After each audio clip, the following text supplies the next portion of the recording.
Hello. Hello. How you doing today? Doing excellent. Good to hear it. Good to hear it.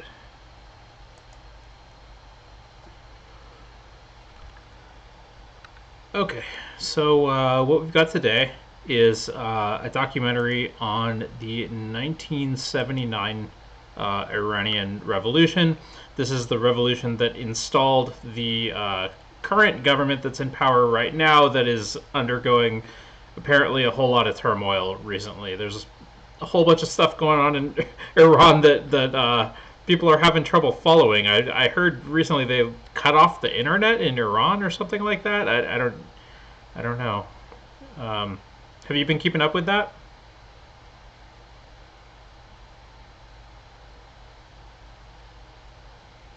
Hello, you there?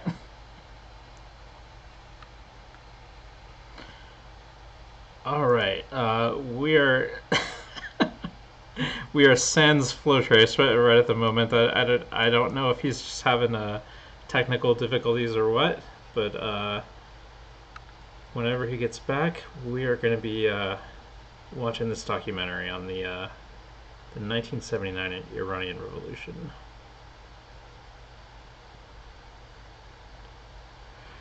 He was telling me last week that he's having some kind of technical difficulties where his computer crashes once in a while, or he has to like restart. So my guess is that that's probably what's happening. Which, if that's correct, then he should be back within a couple minutes.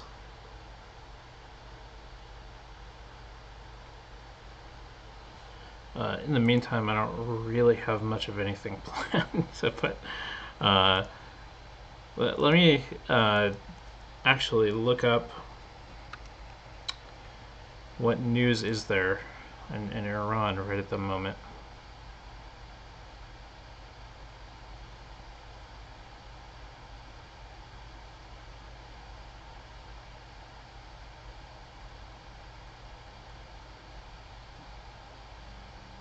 Uh, okay, whole bunch of different stuff that doesn't seem all directly related to each other. One thing is the EU is well, this is according to the Washington Post. Their headlines. I haven't read the article, but the headline says EU to sanction Iran for supplying Russia with drones to attack Ukraine.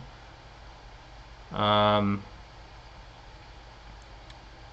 Yeah. Anyway, what got me interested in watching this thing on Iran was just um, I'm hanging out in these Twitch politics communities all the time. I basically probably don't keep up with current events as well as most of the people in these communities do, but I have been hearing a whole lot of word of mouth about uh, crazy stuff going in Iran. Apparently, very active protests and welcome back. Hello. Yep. Sorry about that. I had a, blue screen into a, forced Windows update, which actually was way shorter than I expected. When I saw that Windows screen, I was like, okay, hold on, let me get my phone out and get on the Discord. But it just charged right through it. So, and we got the blue screen out of the way now. So, I mean, much less likely to happen in the future. That's how statistics work. Well, I think a Windows update is probably less likely to happen in the near future, but that one, It would be. I mean, if it isn't, I would be really upset. But with Windows, you never know. yeah. So yeah. Anyway, what we've got today is this documentary on the 1979 Iranian Revolution, and what made me want to do this was just hearing everybody constantly talk about apparently there's a whole bunch of stuff going on in Iran. I was just looking up news for it about it while you're gone, and didn't get any kind of like clear summary of it. Have you been keeping up with it? I have been sort of keeping up with like the broad overview, but not like very intimately. So I don't want to like oversell my knowledge. But from what I understand, in Iran, they have a quite oppressive theocratic state that enforces certain kinds of morality laws. They have a morality police. And I think it's actually distinct from the Iranian Revolutionary Guard. But the point is, they've got laws like you have to wear a hijab, for example. And one woman, I believe, who was actually Kurdish in descent, got arrested and died under some pretty suspicious circumstances after she got arrested for not having a hijab. It was basically suspected and believed that she had been murdered. And protests started happening. They cracked down hard, which only fed into it. There were a couple other figures, I believe, that were quite prominent early on that were also killed, arrested and killed, or killed during protests. That sort of caused it to inflame even further. And at this point, it's like a huge nationwide, like, as far as I understand, like it's like the country's undergoing massive turmoil right now. Yeah, so it seems like these big protests against, the kind of strictness of the government, it seemed to be a recurring thing in Iran. Like every couple of years you hear about him, but it seems like this time around it's a bigger deal than usual. And I don't want to make too much of it because it's not like they're actively overthrowing the government as we speak, as far as I know. But it seems to be. Yeah, a little bit of chaos going on over there. Yeah. There's often a tendency, I think, with some of these more like opaque dictatorships to sometimes uh be like any day now it's gonna come crashing down. There's a big thing with China. It'll be like I feel like it's like every 3 months you'll see some like video of some crazy protest going on in China. The comments will be full of, yeah, this is gonna be it. It's finally gonna come crashing down. But to be fair with Iran, my understanding is these are quite historic protests, even based off of the limited information we have with how opaque Iranian society can be due to obviously the very antagonistic relationship Western countries and Iran have with each other. Yeah, and this 1979 revolution that we're going to be learning about today is the revolution that installed the government that is now being protested against. And but before that, they had a secular government. It was I think like a constitutional monarchy in roughly the British model. And it was overthrown, for what is now like you said, a theocracy. But all Right right. on.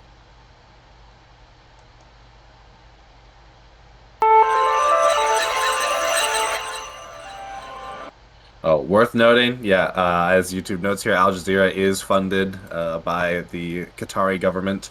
They have quite a reputation. You know, it's not the case that you can't believe anything they say, but you should, maybe take it with a pinch of salt.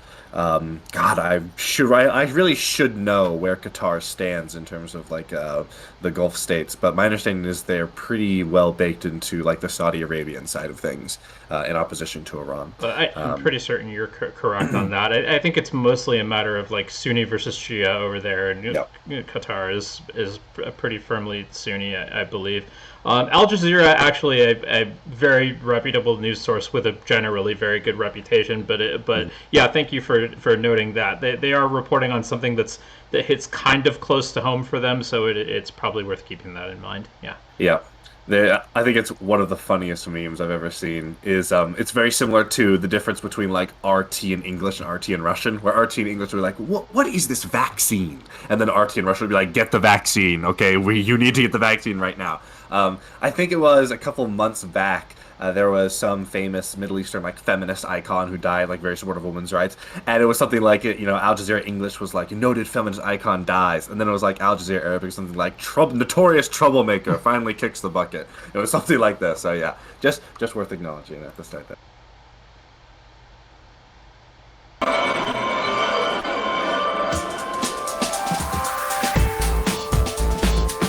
You have a cool intro though, so I don't know. Maybe all that stuff I was just talking about is kind of bullshit.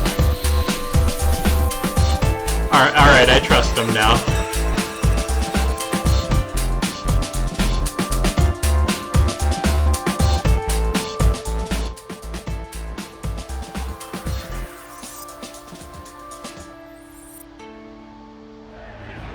Iran in turmoil. After decades of royal rule, millions of Iranians took to the streets. A popular movement against a regime that was seen as brutal, corrupt, and illegitimate. As a student at the time of the revolution, there was a feeling that we were being humiliated by the Shah and his regime.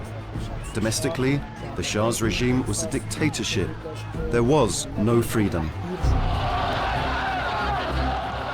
Revolutionary I guess I forces had the under wrong the idea leadership about of that Grand Ayatollah constitutional monarchy Khomeini thing. forced the Shah of Iran into exile. His government overthrown and replaced by a new Islamic order. It was the people all over Iran who chose Khomeini, who wanted him as leader. Such a revolution by the people has never occurred before in history. The Islamic Revolution would take Iran along a new path, one that brought it to war with its neighbor and led to ongoing conflict with the West, while remolding a staunchly defiant and independent nation.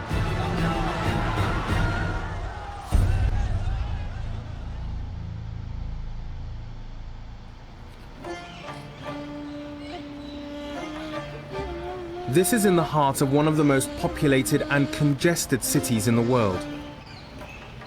These pristine grounds I'm walking through, these fountains and palace, take up more than 160,000 square meters of downtown Tehran.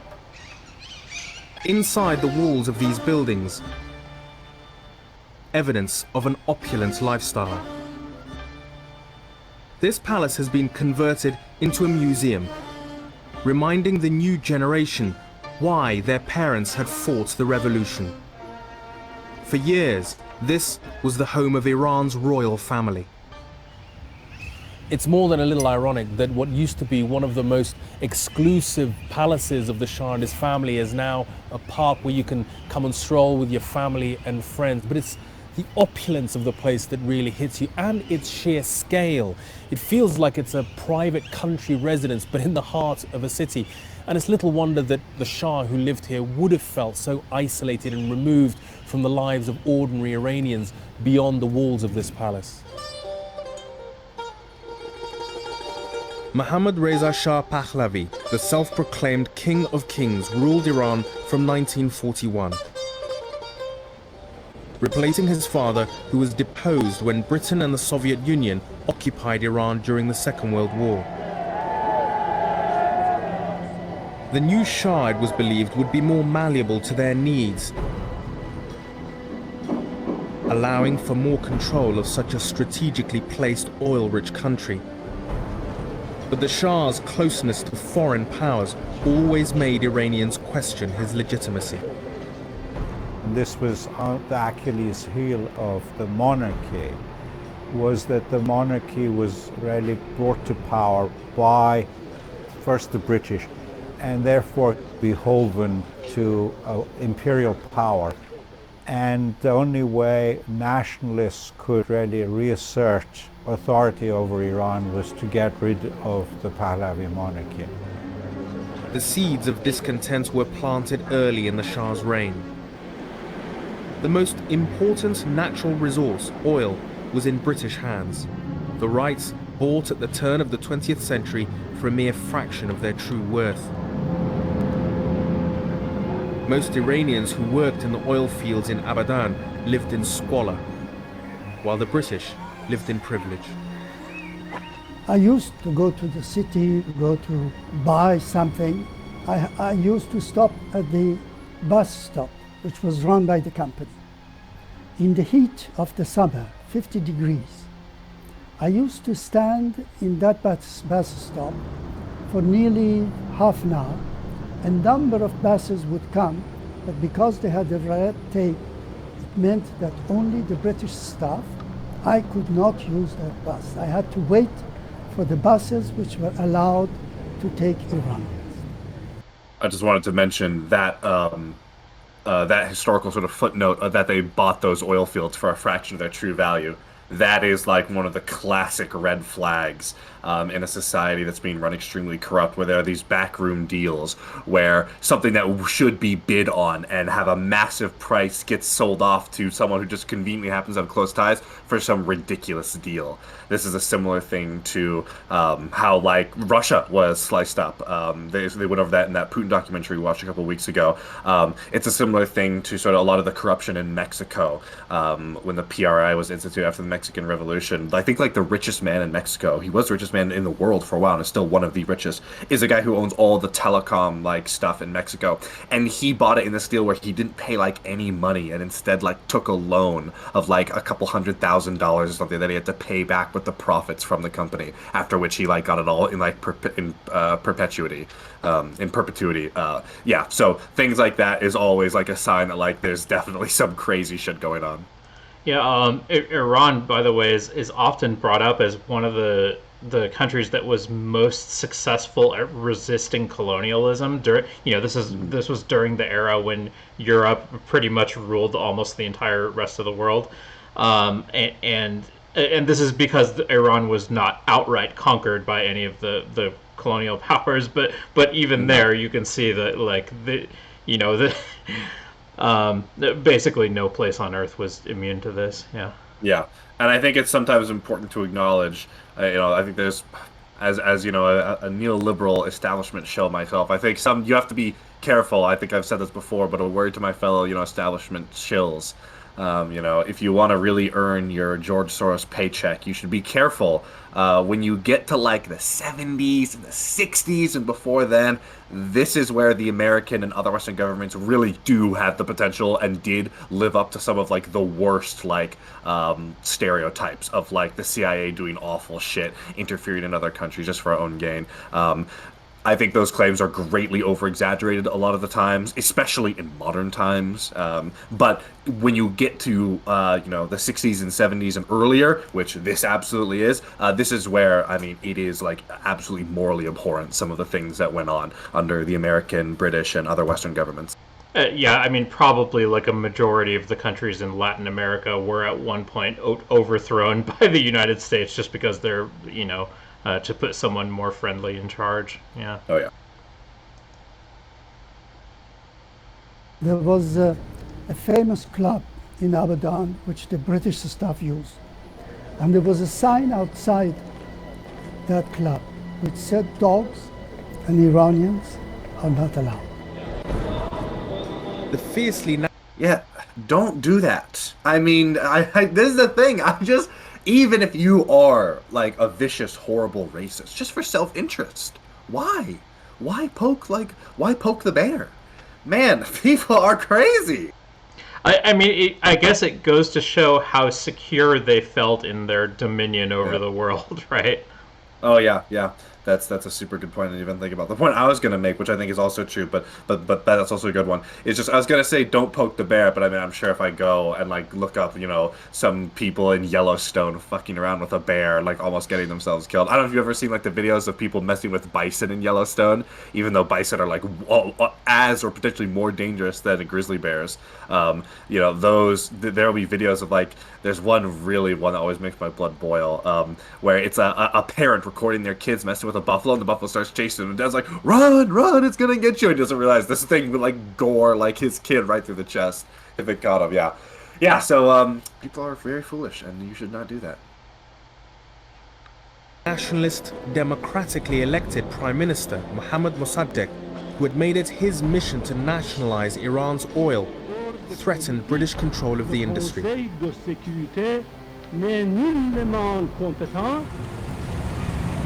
With the Cold War heating up, his socialist leanings were also seen as a menace by the US, who feared Iran might gravitate towards the Soviet bloc. The British and Americans agreed Mossadegh had to be removed.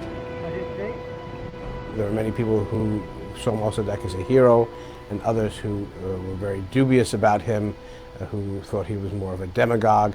But the way in which, of course, he was treated by the West, the machinations against him, reinforced, let's put it this way, the Iranian perception that their country was constantly interfered with by foreign powers. The CIA engineered coup of 1953 put the Shah firmly in power. Mossadegh lived out his days in his family home under house arrest. Iran's modern-day political hero was silenced. So was any talk of the former leader. I think Mossadegh was very popular to the day he was overthrown, and therefore once he was overthrown became virtually a non-person in Iran in 1960. So this is 7 years after the overthrow of Mossadegh.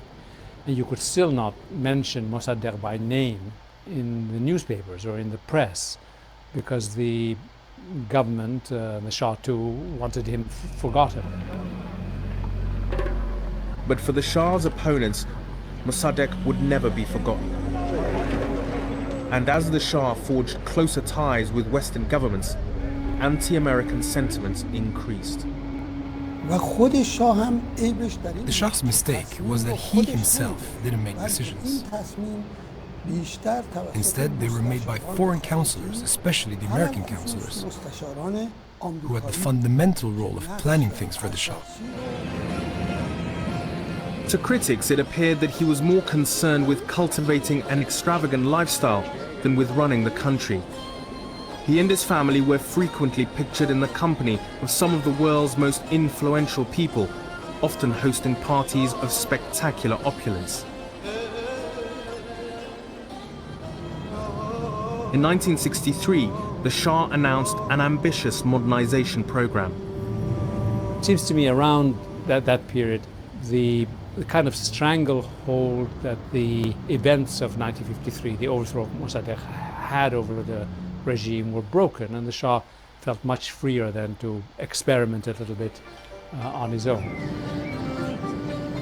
The so-called White Revolution included plans for land redistribution as well as extensive social reforms.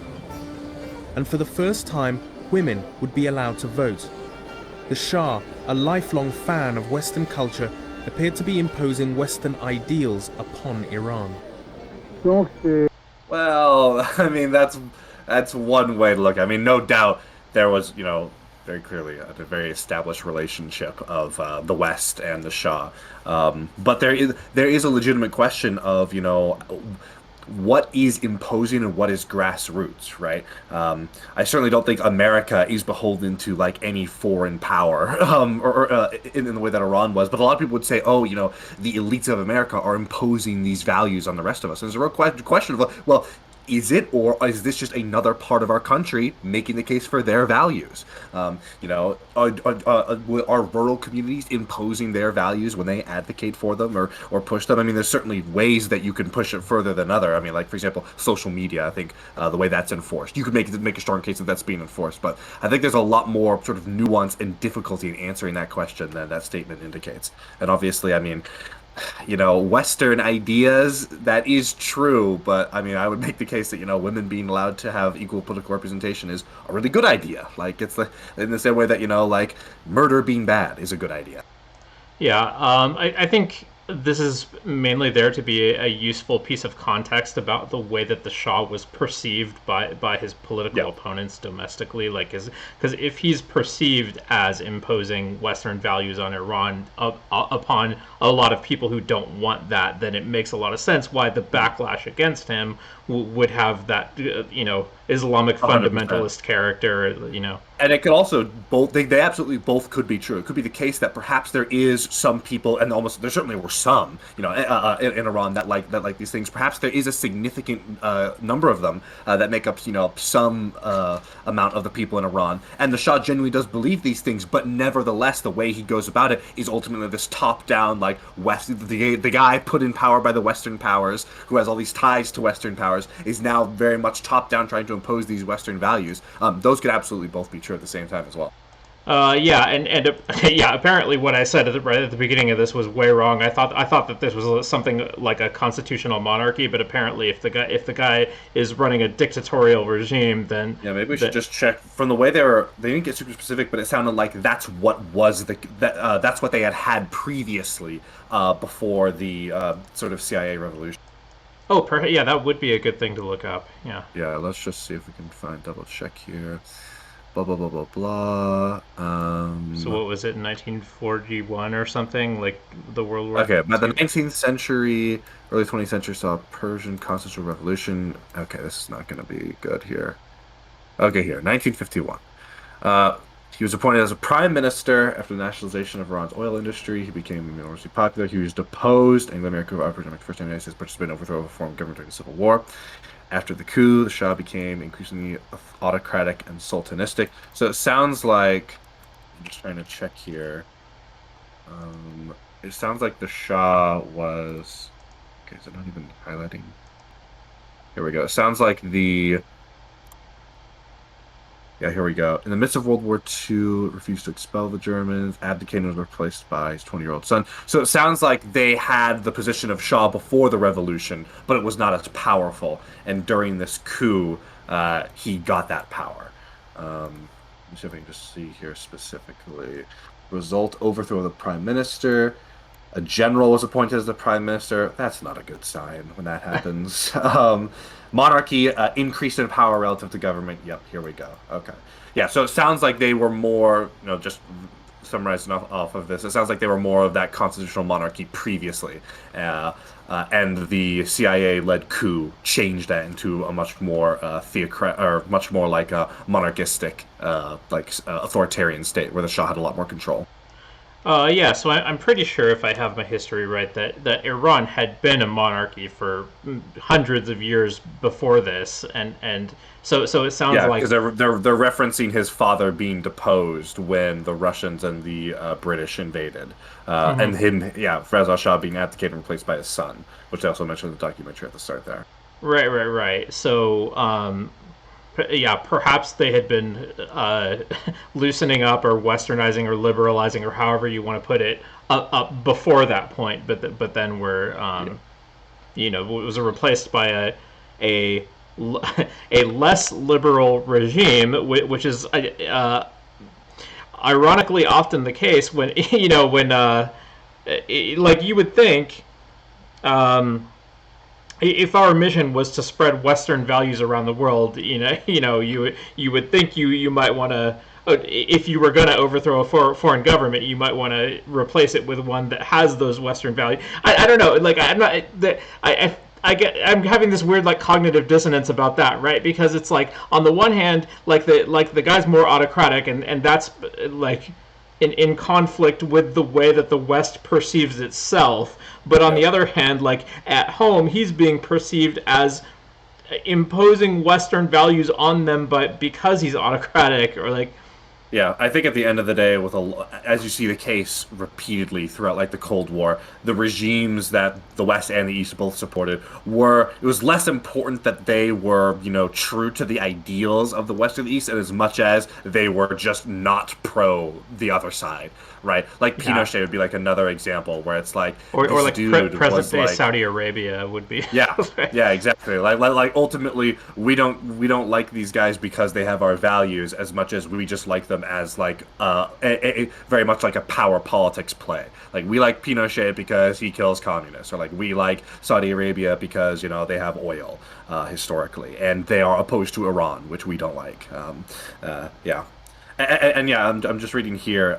It sounds like the government that they had with the Shah was established in 1905 with the first Iranian constitution, and the first national parliament of Iran was founded in 1906. Through the ongoing revolution, the constitution included the official recognition of Iran's three religious minorities: Christians, Jews, and Zoroastrians. I've never heard that word in my life. That's the religion of ancient Persia before Islam. Okay, I see. Yeah, it says, which remained a basis of legislation around. It says the struggle was related to the constitutional movement followed by the triumph of Tehran in 1909 when Muhammad Ali Shah was defeated but forced to abdicate. So yeah, it sounds like they'd even had the position of Shah previously. On the pretext of restoring order, the Russians occupied northern Iran in 1911, maintained military presence in the region for years to come, but this did not put an end to the war. Uprising was soon followed by Mizra Kuchik Khan's jungle movement against both Qajar monarchy and foreign invaders, despite Iran's neutrality during World War I.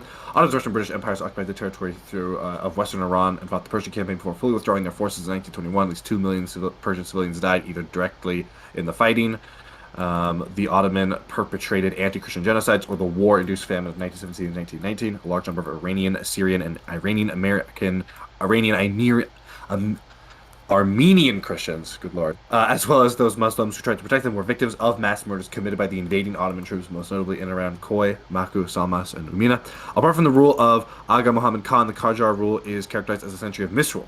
The inability of Qajar Iran's government to maintain the country's sovereignty during and immediately after World War I led to the British-directed 1921 Persian coup d'etat and Reza Shah's establishment of the Pahlavi dynasty. Reza Shah became the new prime minister of Iran declared monarch in 1925. So this is the guy then that is succeeded by his son, who was overthrown in the most recent revolution, which establishes Khomeini today. So yeah.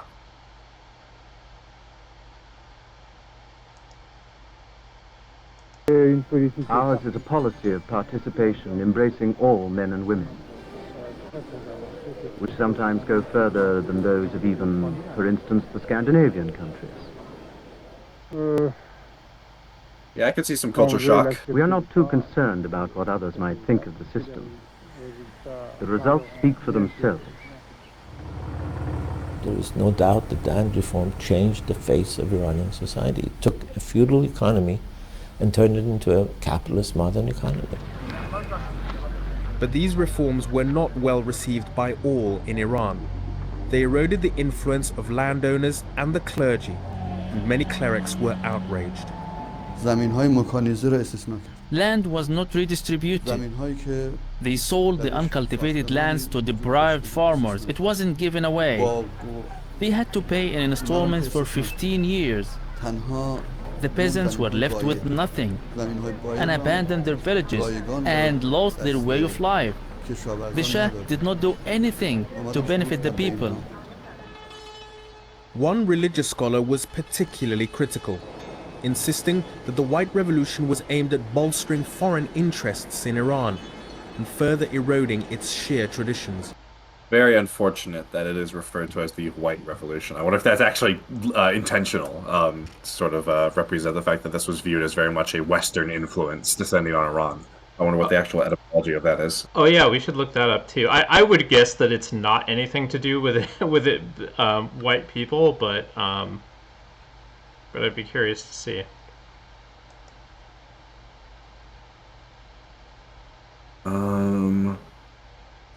Yeah, I'm just wondering. As far-reaching series of reforms resulting in aggressive modernization in Iran launched on the 26th of January 1963 by the Shah Mohammad Reza Pahlavi, which lasted until 79. Reforms caused great redistribution of wealth to Iran's working class, explosive economic growth. I'm just wondering. Yeah, there's nothing here about the name.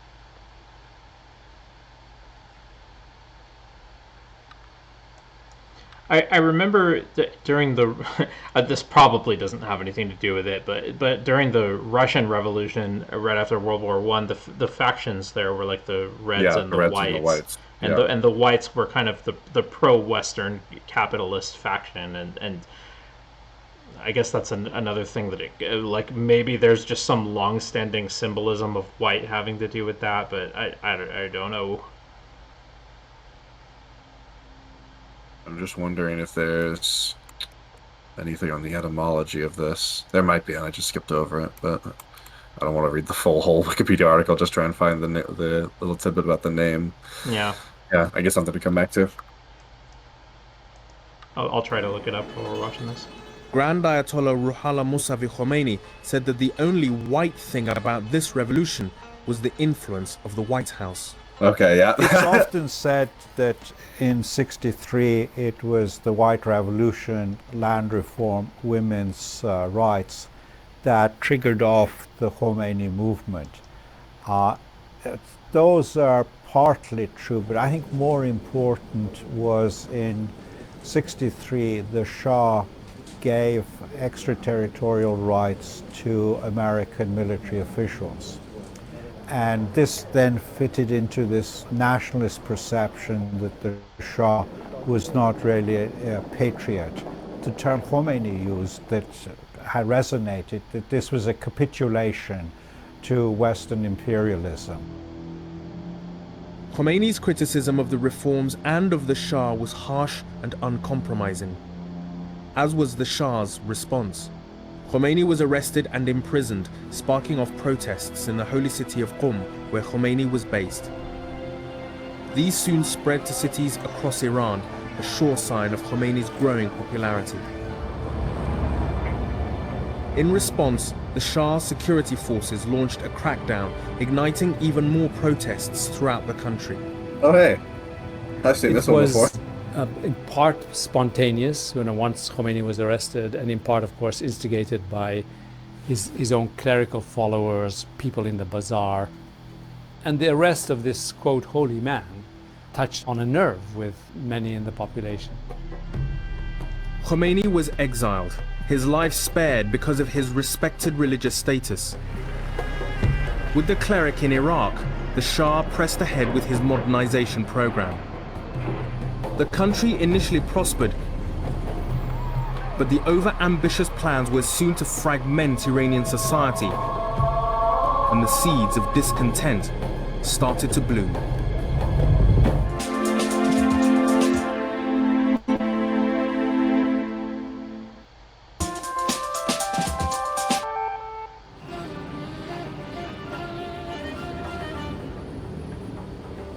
The exile of Ayatollah Khomeini coincided with a period of relative prosperity for Iran. I think the decade between 1963 and 1973 was what you might call a decade of good management. The economy did very well, inflation was kept very low, prosperity did filter down to the new middle class, educational opportunities expanded very rapidly for everyone. True, obviously income distribution was not equal or fair, but everybody did better. The Shah attempted to capitalize on this economic success by cementing his position as the nation's undisputed leader.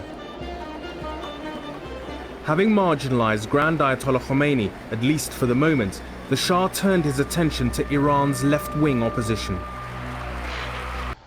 Before they move off of that point, I just thought it was very interesting how they brought that up.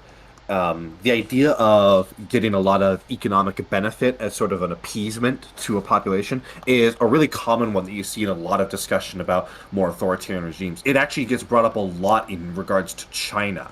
A lot of the sort of theorization as about, will China collapse, or China's going to collapse any day now, centers around the idea that the middle class of China is only going to be willing to tolerate, a lot of the bullshit that the Chinese Communist Party puts them through because they are making these gains economically and nationally.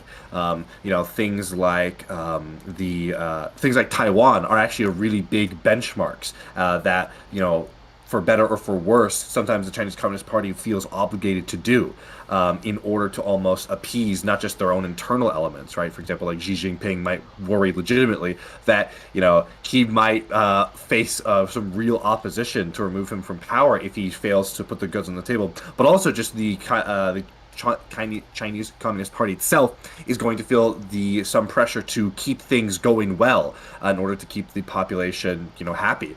If things start to go really badly in a country that has a lot of, weird political stuff, that is the kind of breeding ground for more sort of democratic revolutions or uprisings that you see. And a lot of the discourse around China today in regards to whether or not it will collapse is about that theory that if China's economy continues to slow down and even decline, that could be, the last sort of straw for people to be like, okay, enough of this. I was willing to sit back and tolerate it when, my wages keep going up and I'm able to provide for my family, but now I'm out of a job. This system was bullshit before, but at least it was working for me. Now it's not even working for me. This takes me back a little bit to the Kraut video we watched a couple of months ago, right? Because the what you're presenting is this kind of narrative, which, like everything else in history, we really can't have good statistical evidence for it, right? But you can definitely look at several instances of revolutions occurring historically when the economy of a country was, undergoing some kind of collapse, and intuitively it makes sense that people are going to be more discontented in those circumstances, and their discontent is likely to spill over into You saw a more recent example would be the stuff in Cuba recently. A lot of the protests there that were sparked by they were very much pro-democracy, but they were initially sparked by shortages of food and fuel. And how those were causing lots of discontent that then got channeled into, just in general, governments don't like to have a big glut of young men that, are sitting around not really doing anything.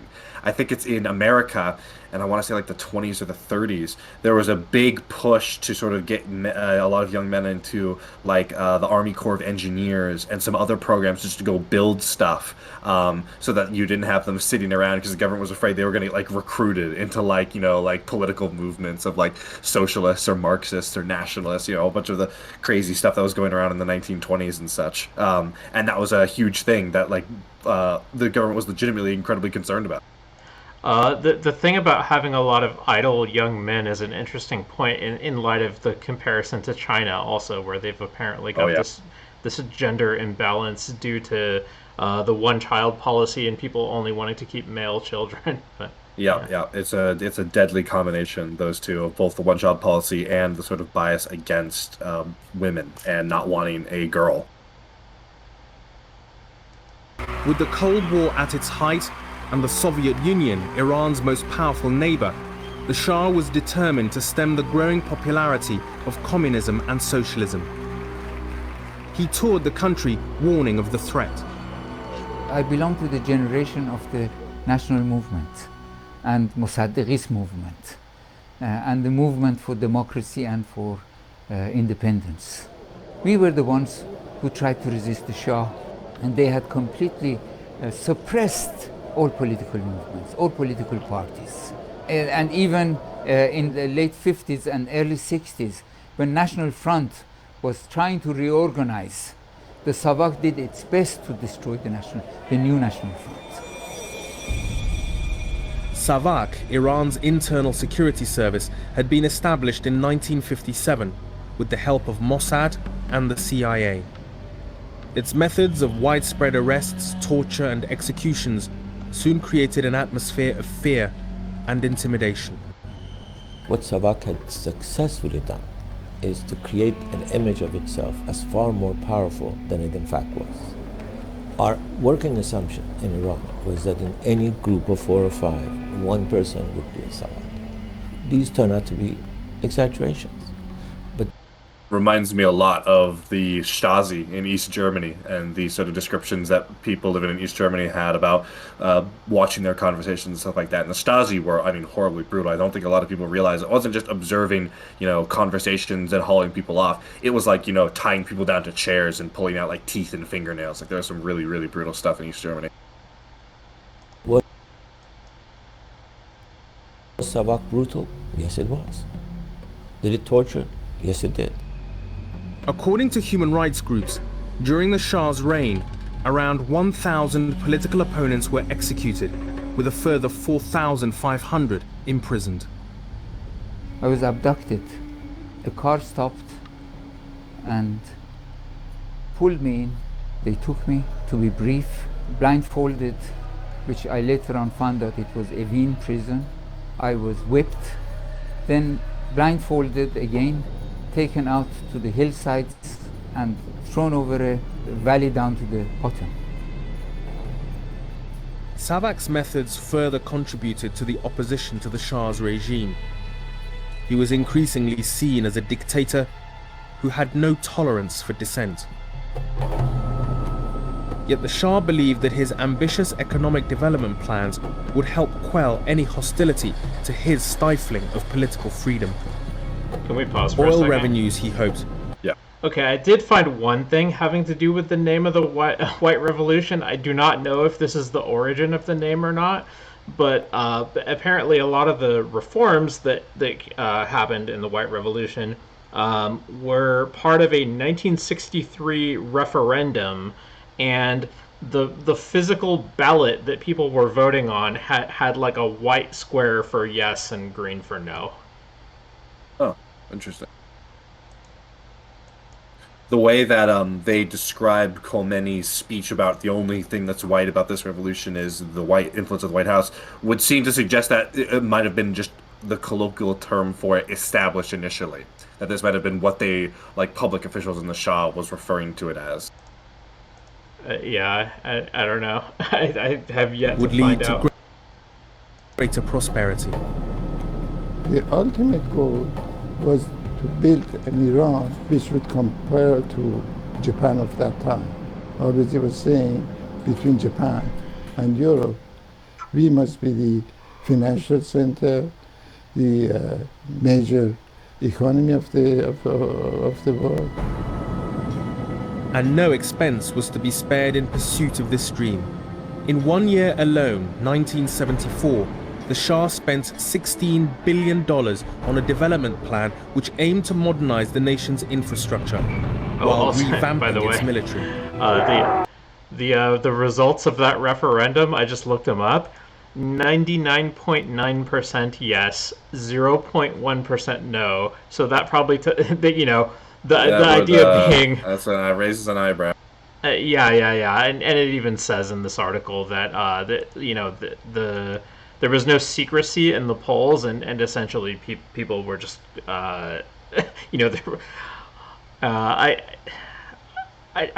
guess I don't see anywhere where it says that there's like armed guards at the polling places or whatever, but there was a quote from somebody where it says no sane man would enter the opposition booth. So yeah. Okay. Yeah.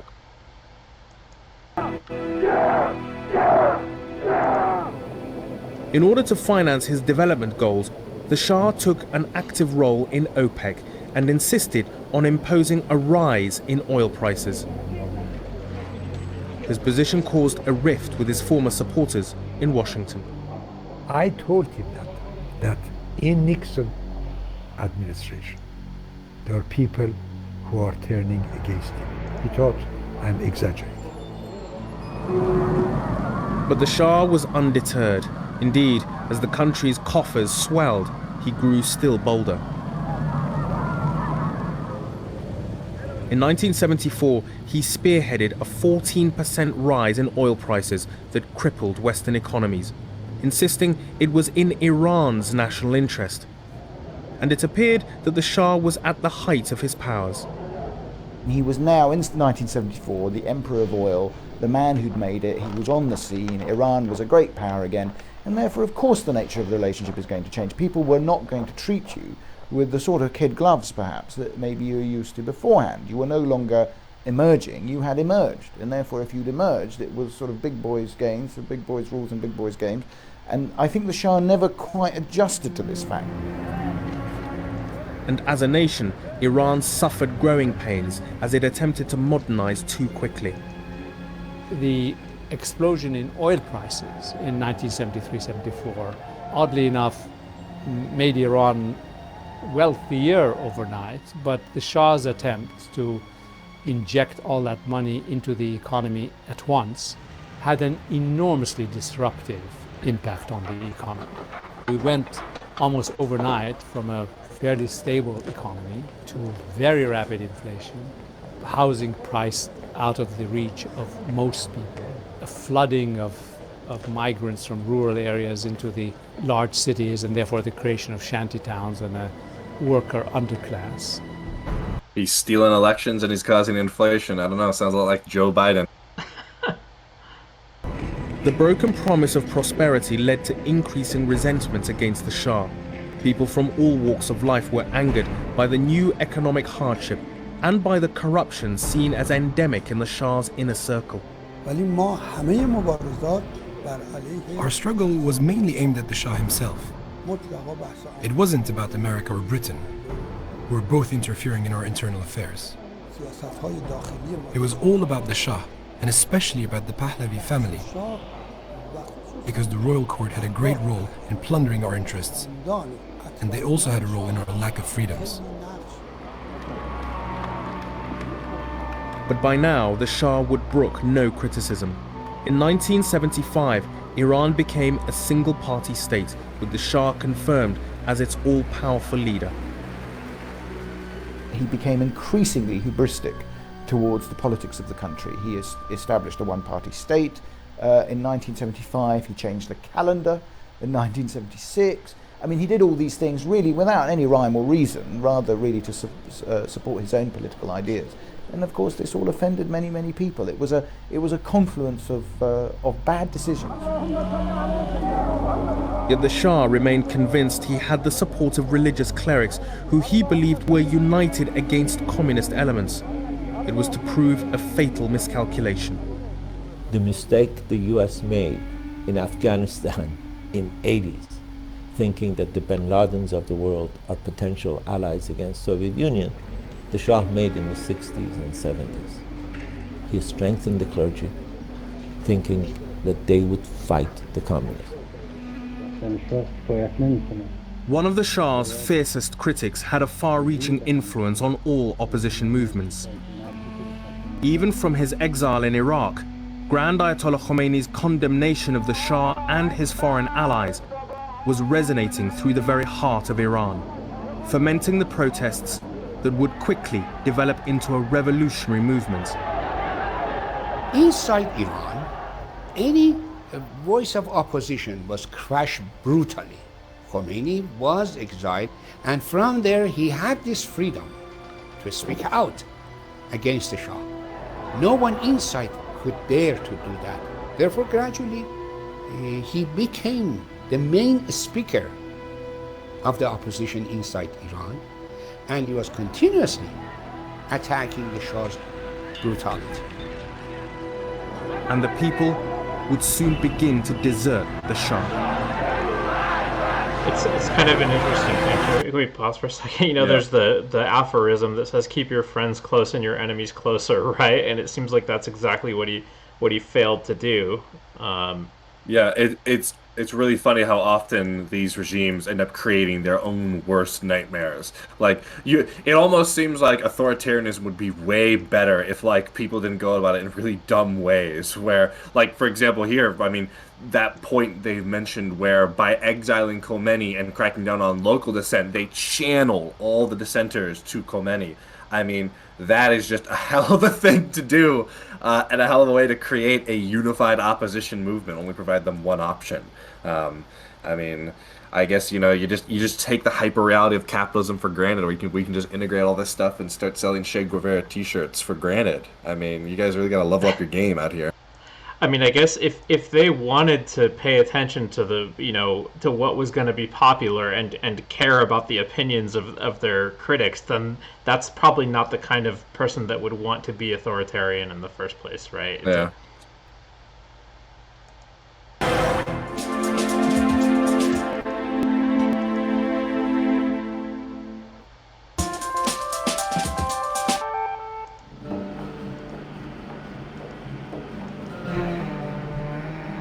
By the mid-70s, the Shah's ambitious development programs were costing much more than the country's oil revenues could generate. In 1977, Iran's economy collapsed. With high unemployment and soaring inflation, ordinary Iranians were bearing the brunt of the new financial crisis, and they turned their wrath against their king. The fundamental reason he failed is precisely because of his success. In this sense, when he changed the fabric of Iranian society, he created a new middle class. He created incredible expectations in the working class. He kept telling them that they're going to live lives comparable to Germany, to Japan. So you have a middle class, you have an educated technocratic class, you have a working class that expects more and more, but you can't deliver. You can't deliver on the expectations because the expectations are so grandiose to be almost absurd. From his exile, Khomeini continued his stinging criticism of the Shah, and his message was spreading through the mosques of Iran through a vast network of clerics. It's a sad commentary on the world that we would have to describe as grandiose and absurd, the idea that Iranians could have the same standard of living as Germans or Japanese. Yeah, it's tough. I think you almost can, not to, say the Shah of Iran was good or anything, but you almost can sympathize with the idea of really wanting to just fix things, and just like, come on, can't we just get to this and do so quickly? And this is you not even need sympathize with that specific view of the Shah of Iran's. This is the case with lots of revolutions that want to just go through everything really quickly, and as a result end up messing things up along the way. It's funny, when they mentioned him changing the calendar, I thought immediately back to Robespierre. In the French Revolution, how he started trying to reinvent the calendar and stuff and name shit after himself. It's like, the leader of the country is redoing the calendar, alarm bells better start ringing. That is something that you can see in a lot of revolutions all over the world. You could even look at the American Revolution. and look at the initial Articles of Confederation as something that, I was like, okay, guys, we went a little too far here in terms of like decentralized states' rights, and then them having to come back to the drawing board with the Constitution and draft up, a government that had a stronger central power to quash things like Shays Rebellion and stuff like that. And then another thing that seems to be going on here is people being overly emboldened by their own success, right? Because it sounds like a lot of these reforms that he was doing really did achieve a lot of the, at least early on, a lot of the results he wanted, and then eventually, like, you can't help but overreach if you believe in yourself a little too much. Yeah. We were transmitting the Imam's messages, statements, and speeches to Iran by telephone. We had contacts in cities in Iran. We were calling them at night and sending them the tape of the Imam's daily speeches by telephone. They were planting seeds. They would record it, and the next day they would be distributed in meetings, ceremonies, universities, mosques all over Iran. And people were made aware of his words. The so-called cassette revolution was underway. Khomeini was sending cassettes denouncing government and the Shah and everything. So this was the start of the revolution. At the point, I was responsible for the Progressive Party of the Rastakhis Party, which was a unique party of Iran. And I was traveling around the country and making speeches, telling people, beware of what is going to happen to you. But the people were not listening. In this newly charged atmosphere, it was Khomeini's message that was resonating. They saw Khomeini as the symbol of ultimate opposition to the monarchy. There were plenty of clerics who also opposed the Shah, but they were seen as people who were willing to compromise. And Khomeini really upped all of them by saying, no, we don't want to go back to a constitutional monarchy. We want actually a completely new type of republic, an Islamic republic, without actually spelling out what that meant. Sensing the growing influence of the outspoken cleric, the Shah decided to retaliate. In January 1978, he commissioned the writing of a stinging article attacking Khomeini very personally and had it put on the front page of Iran's largest newspaper. He grossly miscalculated the consequences. This anonymous article went in describing Khomeini as, among others, an Indian, so, obviously not native Iranian, but also saying he was a British spy and had sort of licentious habits, and which weren't fully described, but people got the idea. And of course this is the thing that sparked off protests, particularly in Qom. The protests quickly spread across Iran. Throughout the year, there was an ever-growing tide of strikes and demonstrations. Yet many of the protesters had little in common, apart from their implacable opposition to the monarch. Well, people like myself, including thousands of government employees and even factory workers, who went on strike in Iran for about 6 months and had no demand but liberty. And Iranian intellectuals who demanded democracy. None of these people went on strike for an Islamic revolution or Islamic rule or Islamic government. They wanted a secular government. In such a volatile atmosphere, a single tragic event proved to be a tipping point. In August 1978, a fire broke out in a cinema in Abadan in southwestern Iran. 400 people were burnt to death. By now, even apparent accidents were being interpreted as having political links. The Shah had so lost the kind of public relations propaganda war that it was widely believed that the fire was set by agents of the government. It was totally unfounded, but nevertheless, clearly this was, he had lost the publicity high ground, if you want. there is now more than, I think, ample evidence to conclude that the clergy did this. And they did it to radicalize the movement. Oh, wow. But the supporters of the clerics That's deny a huge this accusation. allegation. Nonsense. Yeah, that's the one. Well, That's one of those all ones that where is I wonder what their certain, evidence that is for that. A fire broke out in the Cinema Rex in Abadan, and the doors were locked and people could not get out. But to suppose that the Islamic movement in Iran or any of its personalities had the need of creating an atrocity in order to vilify the Shah's regime, I mean, it's just, what shall I say, infantile. So can we pause for a second? It's ever the truth. So remember a couple weeks ago, the Putin documentary had an incident where the Russian government supposedly bombed some apartment buildings so as to blame it on Chechens. So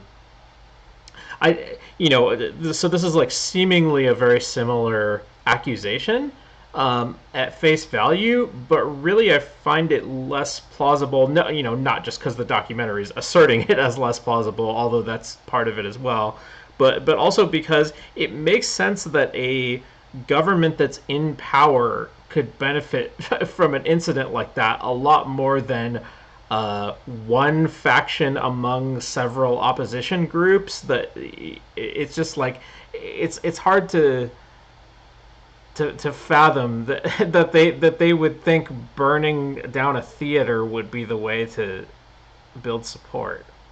Yeah, I mean, people can do crazy things. I just want to read here. There have been numerous allegations regarding the identity of the perpetrators of the Cinema Rex fire, but it is certain that the event was a key trigger in the Iranian Revolution in 1978. Initially, revolutionaries alleged that Savak intelligence agents were in the pursuit of individuals who ran into the theater and used it as an opportunity to hide in a large crowd there. Later, the fugitives of the Savak agents chased them, locked the doors to the cinema, unable to escape from the building. Hundreds of people inside the cinema died in the conflagration. The Iranian newspaper Sabah-e-Emrouz blamed radical Islamists in an editorial addressing Kayhan newspaper run by Hossein Shariat Madari. Shariat Madari has been described as being, quote, a close confidant of Iran's supreme leader, end quote, al-Khomeini, and as having, quote, links to Iran's intelligence services. Sabah-e-Emrouz wrote, quote, don't make us disclose who are really behind the Cinema Rex fire, end quote, causing the newspaper to be shut down shortly afterwards. Okay, if you're a newspaper, you should not be doing like, oh, don't make me reveal my secrets. Like, bro, that you just reveal, that's what you're supposed to be doing. According to the historian Abbas Abnat, quote, from what is known, the Rex Cinema's exit doors were intentionally locked. Widespread rumors at the time held Savak and pro-government agent provocateurs responsible, yet the arson was consistent with a pattern of Islamic activists setting ablaze cinemas and other venues of supposed Western decadence for more than a decade. As was witnessed in many instances of arson that destroyed cinemas, first in Qom and later in other cities, the Rex Cinema incident displayed the perpetrators' utter lack of moral scruples, as became evident in the course of their trial a few months later. The Islamic opposition, however, stood to reap major propaganda advantages from the tragedy in the prevailing environment of suspicion and anger. Dilip Hero, author of Iran Under the Ayatollah, said that anti-Shah groups were not likely to have caused the fire since Cinema Rex was located in a working-class neighborhood when showing the film The Deer, starring well-known actor Behrouz Vossoughi, which Hero claimed had, quote, passed the censors with considerable difficulty, end quote. Hero also said that the deliberate closure of the cinema doors and all local fire stations' efforts, which he described as tepid, strengthened the public belief that the Shah had the cinema burned.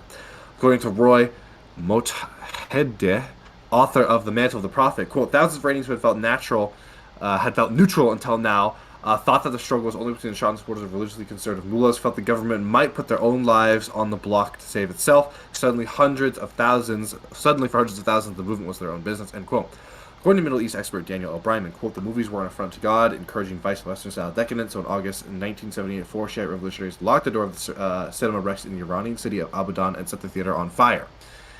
As these events took place during the revolutionary period, it is quite difficult to identify the perpetrators, making ill-conceived accusations rather prevalent. Many elements of the revolutionary bloc laid blame on Mohammad Reza Shah, the now-deposed monarch of Iran, and Savak, the country's domestic security intelligence service, although sufficient evidence was never brought forth to facilitate such claims. The labeling would have far-reaching implications on the subsequent direction of the revolutionary movement. The circumstances under which the fire was set did not aid the Shah's pleas of innocence. The location of the incident, an impoverished district of Abadan, and its timing did not coincide with preceding patterns of protests which raised a level of suspicion. It was also believed that the Shah specifically targeted Cinema Rex for the sole purpose of killing political dissidents who had gathered to watch the anti-government film playing there. The idea that the perpetrators were Islamic extremists fighting Shah gained popularity after Iran Islamic Revolution. I think there should be a "the" here. Farajola Salashur, a religious Iranian filmmaker, said, quote, "We knew well that the cinema was a channel for Western culture entry. I have burned cinemas like others before the revolution. Unfortunately, after the revolution, museums were built for those cinemas, and cinemas supported," end quote. In an interview with Hossein Debashi, Mohsen Safeh Farahani claimed that the person responsible for Cinema Rex fire, quote, "became a member of parliament after Islamic Revolution." So, sounds like we do not have good answers. Yeah, we don't have good answers. As far as the thing about the newspaper revealing their secrets, I know that this is like a newspaper claiming to know who did it, but I think it actually is pretty normal for newspapers to at least have secret anonymous sources, and it makes sense for them to not disclose those, because if they have a reputation for keeping the secrets of their anonymous sources, that's how you get more anonymous sources in the future. Yeah. But, although they're talking about who was actually behind it, so that's pretty crazy too. Right, and I suppose it's maybe it could be the case that the person behind it is the anonymous source, although I doubt that's what they mean. Yeah. Hey, that'd be pretty crazy. Hey, newspaper, I did it. Well, I mean, people confessing to crimes is not like a crazy weird thing. I mean, or like claiming responsibility for terror attacks or something like that. But it would seem kind of weird to claim responsibility in secrecy, though, as like a confession. That does seem a little weird. It doesn't seem that weird to me, honestly. Like, I don't understand why you would do that. If you want to be like take responsibility publicly, then like you would do that. And if you want to confess, like, why would you only do it to one person who could potentially like hold it as like leverage over you? Yeah. No, you know what? Like, I guess. Here's what I was picturing when I said that is I was thinking like somebody who goes and commits a crime might very well then go brag about it to their friends in secret, right? But I guess it doesn't really. That's not what's going on here, I don't think. So yeah, I mean, unless someone who worked at Sobra Emruz was friends with them, I guess maybe that's a possibility. Yeah, I guess that's not out of the question. And then they would like maybe like not want to reveal it so as not to jeopardize the life of the person. I don't even know. Although, man, this seems like a really important event in the history of the country. This might be the kind of thing it's worth burning a source over. Yeah, but who knows if they agree with that or not. Yeah.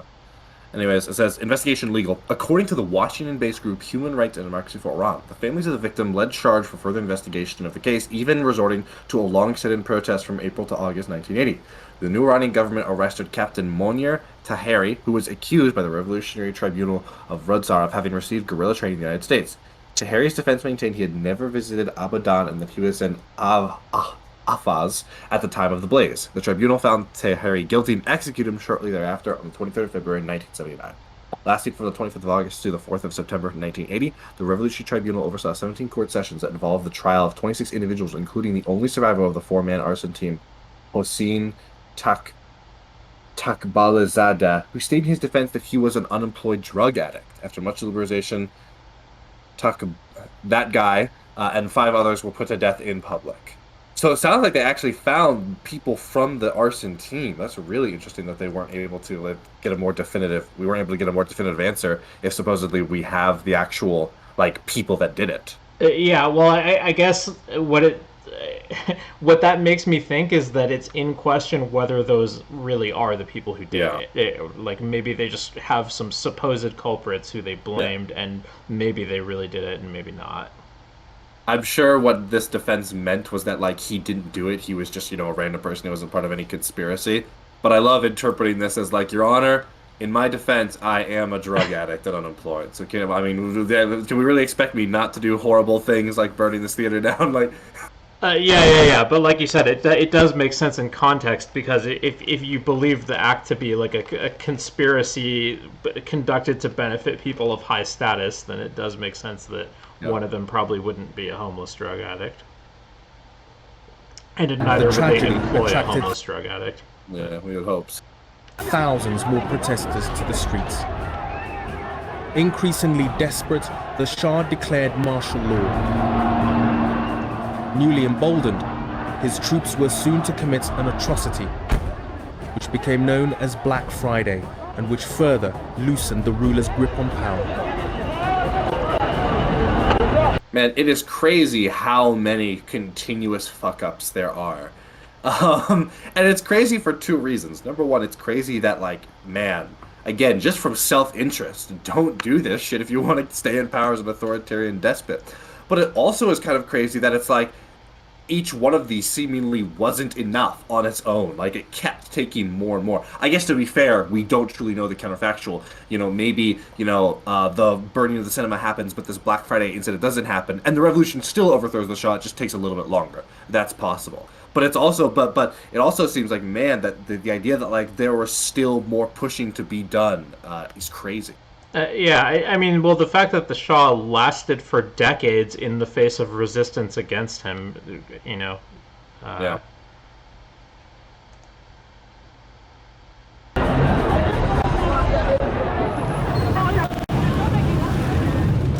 Today, Shahada Square looks like any other busy intersection in the south of the city, but it is of huge historical significance because it was here at the end of 1978 that opposition to the Shah turned from protest to open revolution. In September, when martial law was declared in Tehran, there was a clash between demonstrators and troops. A large number of people were killed. And I think really after that, for the Shah, things began to go downhill very rapidly. By now, protesters of all political persuasions were chanting Khomeini's name as his revolutionary rhetoric began to galvanize the various opposition groups. In a desperate attempt to silence his most outspoken critic, the Shah convinced the then Vice President of Iraq, Saddam Hussein, to expel Khomeini from the... Wow, the then Vice President. That's wild. It's sometimes so crazy when you see intersecting parts of history like that. For listeners who are not aware, that is the President of Iraq that was deposed in the invasion of Iraq by the George Bush administration in 2002, 2003, I think it is. Yeah, there was an interesting little tidbit earlier that I didn't call out, but you know, there was a scene where they were showing the Shah like kind of schmoozing with foreign leaders, and one of the people they showed was Haile Selassie, or like, I don't know if I'm pronouncing that correctly, I might have it wrong, but this is the guy who, first of all, at the time was Emperor of Ethiopia, and he is also worshipped as a god by Rastafarians. Wow. He's and much to his own chagrin, right? So the religion of Rastafarianism was founded in this era. You know, treated him as divine over his own objections, and he told them to stop it, and they did not. I guess we'll see maybe some inspiration for life of Brian. Holy city of Najaf, from where he had continued to agitate against the Iranian ruler. In October 1978, Khomeini and his entourage found refuge in the small town of Neuf-le-Château, just outside Paris. But if the Shah had hoped that the expulsion would silence his nemesis, he was mistaken. All of a sudden we went to Paris and we got a great opportunity to announce what the movement was. That by itself influenced what is going on inside Iran. By late 1978, it appeared that revolution was truly in the air. But even at this late stage, it was far from clear that the world was about to witness its first Islamic uprising. Certain groups in particular rallied late and opportunistically and marginally to the cause of the revolution, in the assumption that the religious scholars, Imam Khomeini in particular, would not have the ability to govern. that, for example, the leftists made the assumption that, we are, the certified revolutionaries. We're the people that know about revolution. Let this old man motivate the masses, and then, we will claim our birthright of ruling the country. And even the clerics themselves, many of whom had been imprisoned with other political opponents, did not seem to believe that they were the powers behind the throne. 6 months of my prison was spent with the people who became leaders of the Islamic Republic. I was in prison with Rafsanjani, Montazeri, Mahdavi, Kani, almost the whole who's who of the Republic. I was in the same cell block. I ate with them, we talked to them, I played volleyball with them on a regular daily basis. And if you had told them, or us, that exactly a year and a half from us, you guys will be the rulers of Iran, both of us, them and us, would have told you that you need to see a psychiatrist. But the Shah was unable to lock up all of his opponents. And on the streets of Iran, the protests grew ever more vociferous. No longer were the crowds yelling, "The Shah must go." Now, the screams of "death to the Shah" had become a common refrain in the streets of Tehran. The Shah was devastated by the revolution, and he was devastated by seeing pictures of himself being burned, and pictures of the Empress being burned in the streets. And when he finally did get to see those, when he saw the hatred of the people for the regime, he was totally devastated. By now, almost every section of society was united in opposition to the Shah's reign. There were people from all classes of society. I remember watching one demonstration in November from a high-rise, so you could really kind of look down on these crowds. And in some ways it was kind of astonishing to see these huge groups of people emerging from the side streets into the main avenue to join, the protests. And they came in kind of packs, so clearly from neighborhoods of the working class districts of Tehran. And suddenly you'd see this sea of black chadored veiled women, or the sea of working class men. But also, you had merchants from the bazaar, shopkeepers, and then eventually the middle class, began to join. The westernized middle class began to believe the revolution would be a very good thing. Time was running out for the Shah. And as the new year dawned, his downfall seemed inevitable.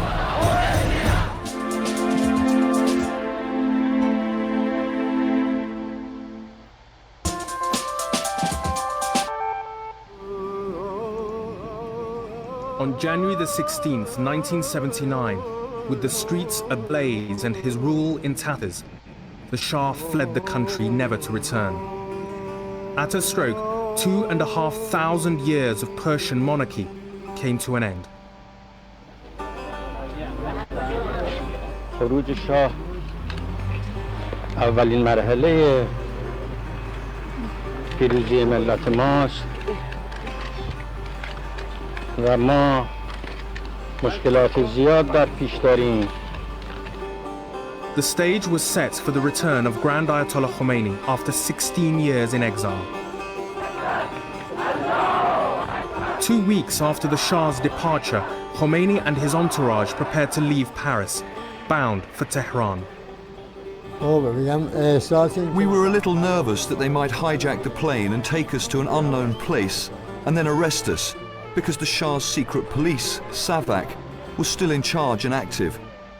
But we were mostly thinking about the fact that we were going to be in Iran in the next few hours, and what the people's response would be like to our presence there. But they needn't have worried. For Khomeini's supporters, waiting for him in Iran was a day they had long dreamed of, but thought they would never see. I was one of the first people to go aboard the airplane when they landed. The Imam was sitting alone. There was no fear on his face. I had struggled from 1961 to 1979. It was a duration of 18 years of struggle. I even went to jail.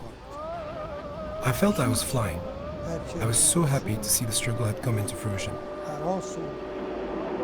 Journalists asked the Ayatollah what he felt returning to Iran, and he is reported to have replied, "Nothing."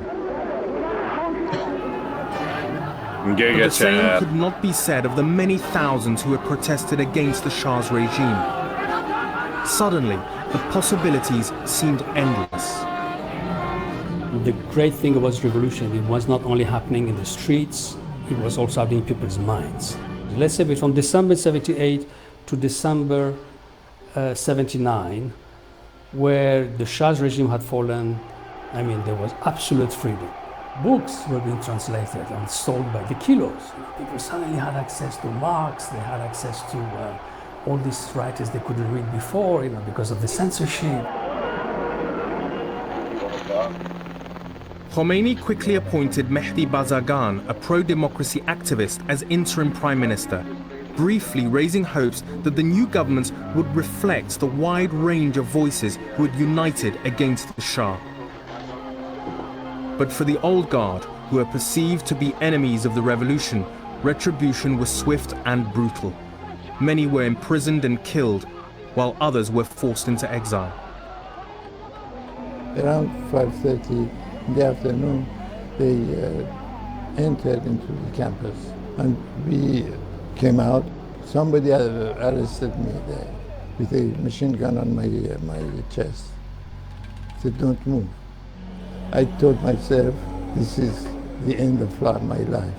I have one chance to save my skin. At one moment that he was trying to get another one, I fled. But I didn't dare to go out because I was shooting from every side. So somebody pushed me and said, "Mr. Majdi, this is the moment to go out." So I went out on the sidewalk of the street. A revolutionary group was attacking with machine guns and everything. They were shooting from inside, so they didn't pay attention to me. Within weeks of his return, Khomeini appointed Ayatollah Khalkhali to establish a new revolutionary court to deliver Islamic rulings. Khalkhali would become known as the hanging judge. Under his direction, hundreds of former government officials and SAVAK agents were executed. We had, in the first weeks and continuing into the first months of the revolution, drumhead trials which lasted a few minutes, often held in the middle of the night, in which ministers, military officers, members of the security services of the old regime were tried, sentenced to death and executed. And every morning we woke up to see in the newspapers these gory pictures of bodies, with bullet holes in them, who had been assassinated the previous night. As scores were settled with many of the Shah's extended circle, some felt that the revolution was losing its way. The day I sort of changed perspective on the revolution was this day, this very instant when I took this photograph. These were the first four generals, one of them Nasiri, the head of the SAVAK, Rahimi, in charge of the of Tehran, Khosrodad, Najib. They had been executed the night before, and they were executed after a secret trial. By we mean the nationalist element within the revolution, we wanted open trials. Because first of all, they had, we wanted them to have a chance to defend themselves. But many of the newly empowered clergy felt that these trials were fully justified. It wasn't just Khalkhali. He was involved in the committees to fight drugs. It was the revolutionary courts and the revolutionary council who wrote up the laws and followed them. So those people who had killed and tortured people, youngsters, and murdered on the streets, should we keep them and give them breakfast and lunch? And then what would they do? Grand Ayatollah Montazeri was once destined to be Ayatollah Khomeini's successor as supreme leader until the two fell out. He claims that many of the court's rulings were arbitrary. Anyway, most of them were baseless.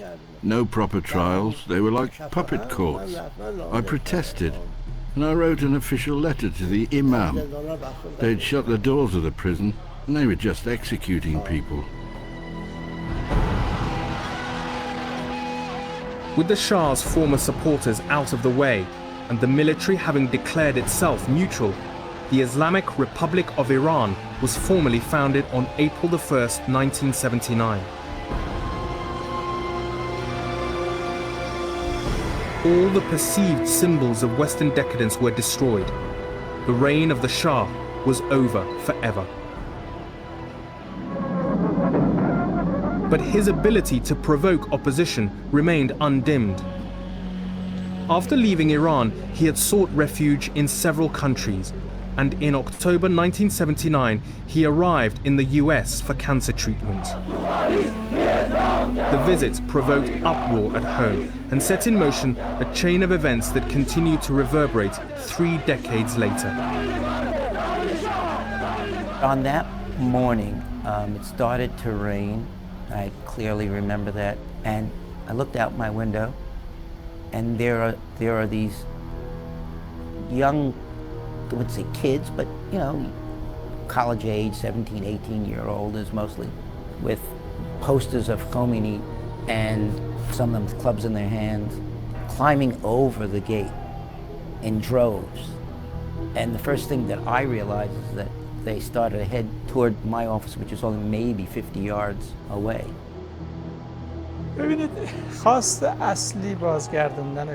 Our first aim was to bring the Shah back from America. But of course we knew it was unlikely to happen. But all protests are like that. We thought it would last 3 to 5 days.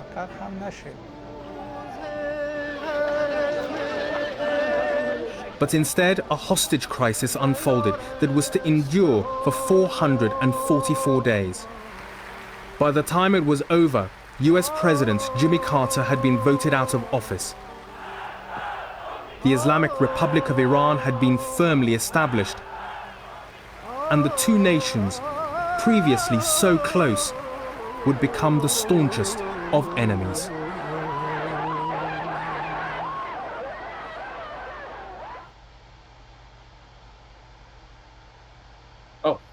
Oh, that was a rather abrupt end.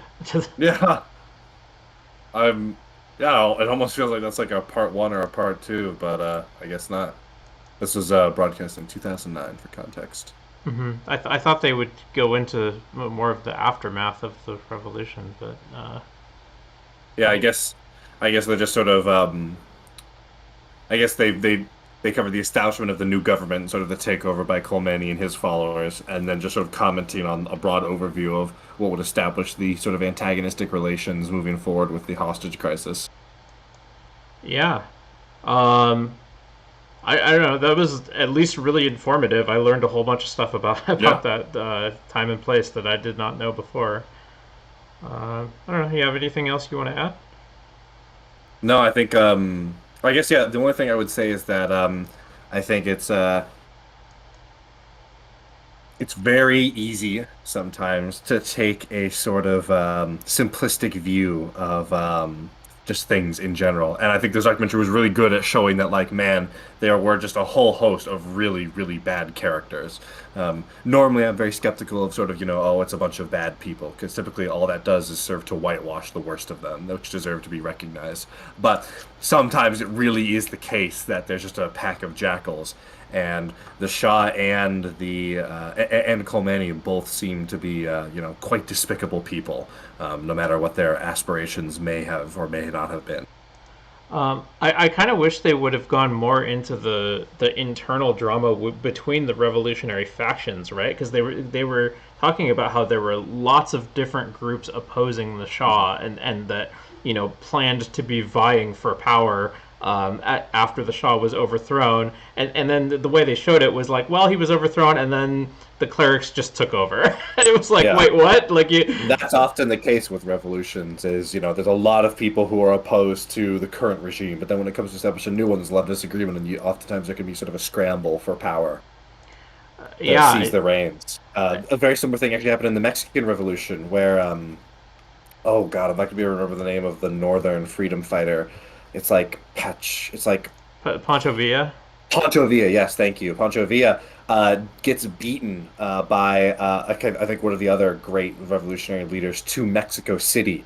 There was like a race to see who could get there first, and that was a huge piece of then the negotiations and establishing the government that came after. So yeah, stuff like that is very, very common. Yeah, it does make sense that there would be lots of different factions in opposition to the Shah's government, but it seemed like they really skimmed over the relationships between those different factions, other than just like a brief mention for like 30 seconds. Yeah, there definitely could have been more there. Yeah, and I would expect in particular that the tension between those factions would probably be highly consequential for the the future of that regime. It just I seems think like we're seeing some of the influence play out now, where there are a lot of Iranians that kind of want a much better democracy. If the current Iranian government could even be called a democracy, who want more representation, and a lot of those seeds and a lot of those movements are going to trace their origins back to those same movements in the previous revolution that are dissatisfied with the current regime. Yeah.